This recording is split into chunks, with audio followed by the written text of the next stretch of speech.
affirms that Jammu and Kashmir dispute is not an internal matter of India, but a global issue requiring a just resolution in accordance with UNSC resolutions, and the calls upon the international community to stand for justice, not silence, in the face of Indian oppression and human rights abuses in Indian illegally occupied Jammu and Kashmir.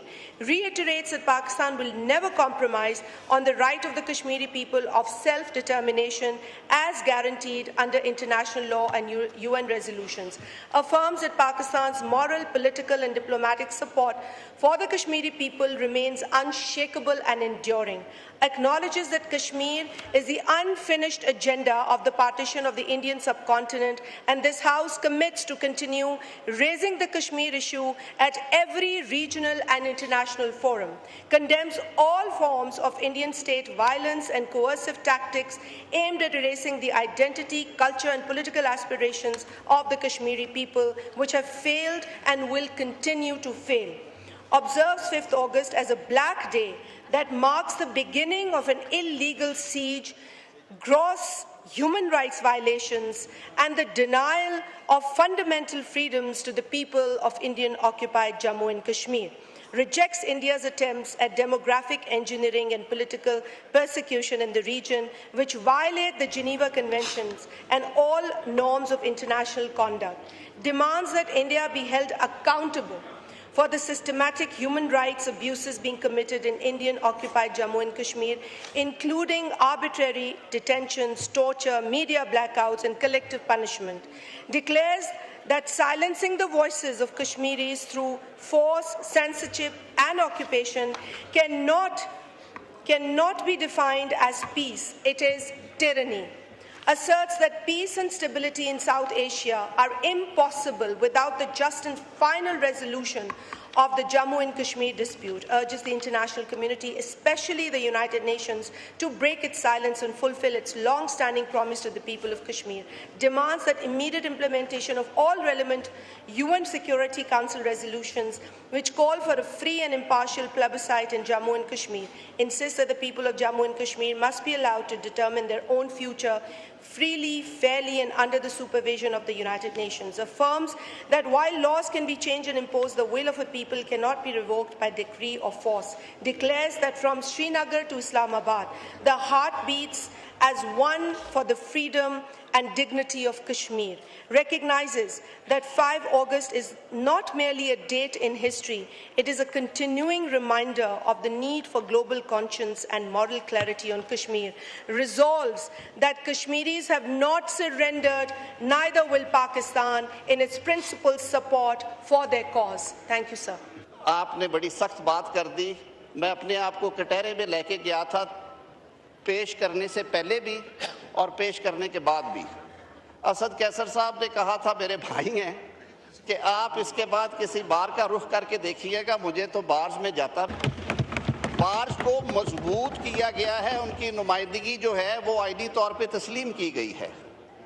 Collective wisdom के साथ बैठ के आप फैसले करते हैं।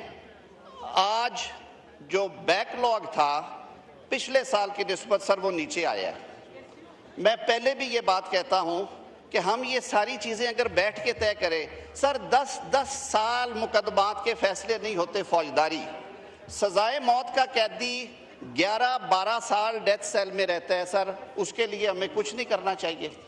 Civil मुकदमात 30-30 साल जो हैं वो डिसाइड नहीं होते, उसके लिए हमें कुछ नहीं करना चाहिए।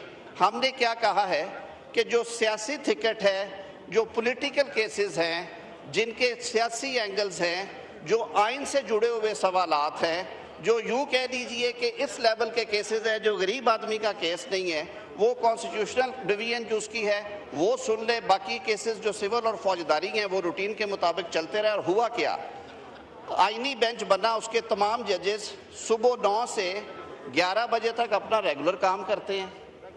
11:30 ब्रेक के बाद जो 184(3) के या जिसे हम पॉलिटिकल केसेस कहते हैं वो उनमें बैठते हैं, वो डे टू डे हेयरिंग्स करते हैं, बाकी कोर्ट चलती रहती है। मुझे तो सर किसी ने नहीं पकड़ के कहा कि जी इसकी वजह से ये नुकसान हो गया इदारे का। उसके बावजूद अगर आपके तहफ़्फ़ुज़ात हैं, आप समझते हैं कि इसमें मज़ीद बेहतरी लाई जा सकती थी, निज़ाम इंसाफ की फराहमी को मज़ीद शफाफ किया जा सकता है, तो फिर अपने सियासी इख्तलाफात छोड़ दे कि मेरे इस केस में क्या हुआ है, छोड़ दे कि मेरे साथ यानी कि आज से 5 साल पहले क्या हुआ है। आए बैठते हैं, मिल बैठ के, बल्कि मैं आप सब की मौजूदगी में 108 तरामीम हैं ज़ाब्ता फौजदारी में। क्रिमिनल जस्टिस सिस्टम तकरीबन कोलैप्स कर गया। खोसा साहब बैठे हुए हैं, ये हम गुजारा ही कर रहे हैं, अदालतों में जो क्रिमिनल जस्टिस सिस्टम के बेसिक स्ट्रक्चर है वही बैठ गया है। जब 8-8 साल मैजिस्ट्रियल ट्रायल के कंक्लूजन का चांस खत्म हो गया, सेशन ट्रायल 6-6 साल चलते हैं। 108 तरामीम का एक मुसवदा लॉ एंड जस्टिस की कमेटी में पड़ा हुआ है। आए सारे मिल बैठ के उसको एग्जामिन करें दयानतदारी के साथ। उसमें तो कोई सियासत नहीं है ना, उसमें तो बल्कि लोगों के लिए आसानी की गई है। ज़मानतों के कानून को बेहतर बनाया गया है, रिमांड के जो फीचर्स हैं उसको बेहतर किया गया है, झूठी FIRओं को रोकने के लिए मैकेनिज्म दिया गया। वो तो आपका और हमारा इख्तियार है ना, ये आयल के इस तरफ क्या और इस तरफ क्या। आए वहाँ से शुरू करते हैं ताकि आम आदमी तक इसके समरात पहुँचे। हम पहले भी तैयार थे, वज़ीर आज़म पाकिस्तान की हदायत के मुताबिक हम आज भी तैयार हैं। लेकिन सर माहौल की इस गर्मी में, मैंने कल भी अर्ज़ किया था, मुझे तो सर किसी ने नहीं पकड़ के कहा कि जिसकी वजह से ये नुकसान हो गया इदारे का। उसके बावजूद अगर आपके तहफ़्फ़ुज़ात हैं, आप समझते हैं कि इसमें मज़ीद बेहतरी लाई जा सकती थी, निज़ाम इंसाफ की फराहमी को मज़ीद शफाफ किया जा सकता है, तो फिर अपने सियासी इख्तलाफात छोड़ दे कि मेरे इस केस में क्या हुआ है, छोड़ दे कि मेरे साथ यानी कि आज से 5 साल पहले क्या हुआ है। आए बैठते हैं, मिल बैठ के, बल्कि मैं आप सब की मौजूदगी में 108 तरामीम हैं ज़ाब्ता फौजदारी में। क्रिमिनल जस्टिस सिस्टम तकरीबन कोलैप्स कर गया। खोसा साहब बैठे हुए हैं, ये हम गुजारा ही कर रहे हैं, अदालतों में जो क्रिमिनल जस्टिस सिस्टम के बेसिक स्ट्रक्चर है वही बैठ गया है। जब 8-8 साल मैजिस्ट्रियल ट्रायल के कंक्लूजन का चांस खत्म हो गया, सेशन ट्रायल 6-6 साल चलते हैं।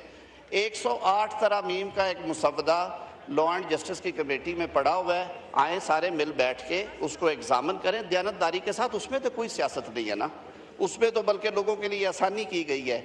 ज़मानतों के कानून को बेहतर बनाया गया है, रिमांड के जो फीचर्स हैं उसको बेहतर किया गया है, झूठी FIRओं को रोकने के लिए मैकेनिज्म दिया गया। वो तो आपका और हमारा इख्तियार है ना, ये आयल के इस तरफ क्या और इस तरफ क्या।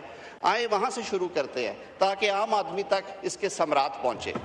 हम पहले भी तैयार थे, वज़ीर आज़म पाकिस्तान की हदायत के मुताबिक हम आज भी तैयार हैं। लेकिन सर माहौल की इस गर्मी में, मैंने कल भी अर्ज़ किया था, झूठी FIRओं को रोकने के लिए मैकेनिज्म दिया गया। वो तो आपका और हमारा इख्तियार है ना, ये आयल के इस तरफ क्या और इस तरफ क्या। आए वहाँ से शुरू करते हैं ताकि आम आदमी तक इसके समरात पहुँचे। हम पहले भी तैयार थे, वज़ीर आज़म पाकिस्तान की हदायत के मुताबिक हम आज भी तैयार हैं। लेकिन सर माहौल की इस गर्मी में, मैंने कल भी अर्ज़ किया था, डॉक्यूमेंट्स फाड़ने से मसले हल नहीं होते। सियासतदान की तरबियत ही डायलॉग है। आए इस डायलॉग के लिए बैठे, सर जोड़ के बैठे, कोई ना कोई रास्ता निकल आएगा। जहाँ पे नीयत अच्छी हो वहाँ पे रास्ते निकल आते हैं। बहुत शुक्रिया।